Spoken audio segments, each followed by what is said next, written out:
Napa-selfie si Calvin Abueva sa init ng tapatan nila ni Jackson Corpus. Kamuntikang manghiram ng muka si The Beast dahil sa ginawa ng kanyang former teammate. Hype na hype si Ian Sanggalang, abay pinakitaan ba naman ng galawang rookie na si Balti. So bakbakan sa pagitan ng Converge Fiber Xers at Magnolia Chicken Templados. Gandang tapatan nito Delta Pineda at Balti kontra sa Pinatubo Brothers. Pinakitaan agad ng footwork ni Sanggalang itong si Justin Arana. After niyan binawian agad ni Arana si Ian baseline fadeaway jumper. Nakakonekta rin agad beyond the arc si Alex Stockton from the wing. Calvin Abueva off the bench. Nakabanggaan agad si Balti. Bagsak si The Beast. After niyan iginanti agad ni Sanggalang si Abueva kay Balti with his slow post move. Grabe ang pisikalan sa unang quarter. Bigayan ng siko si Arana at James Laput. Pati ang former teammate na si Abueva at Jackson Corpus nagkakiskisa na rin at nag-build up na rin ng tensyon. Natapos ang unang quarter sa low scoring ball game. Abante lang ng dalawang Converge 14-16. Second quarter, Jerome Lastimosa slicing through the defense. Baliwalang depensa ng Converge. Binutatapan ni Lucero si Stockton at pinabaunan pa ng stare down. Matapos siya napa-take over pa si Russell Escoto para panguna ng 11-0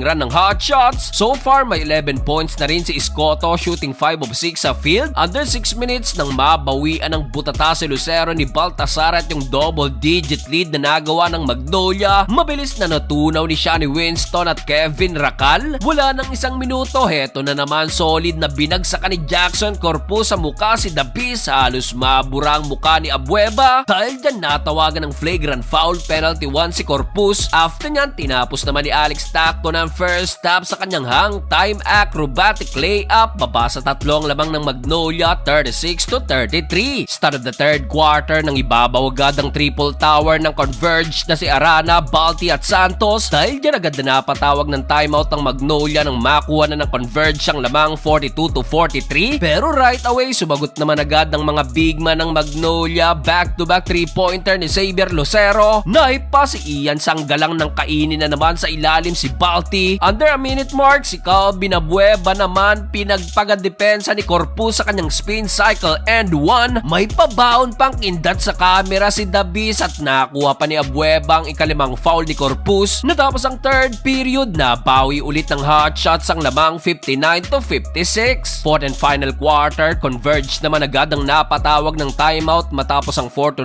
run ng Magnolia. After nyan, heto't minama na naman ni Ian Sanggalang si Balti sa painted area. Unstoppable si Sanggalang, this time si Arana naman ang pinakita ng low post move ni Ian. Matapos yan, kumanapan ng another 3-pointer si Lucero at dito na magana ang lamang ng Magnolia sa double digit. Dahil dyan sa uli, makukuha ng hot shots ang kanilang ikalawang panalo.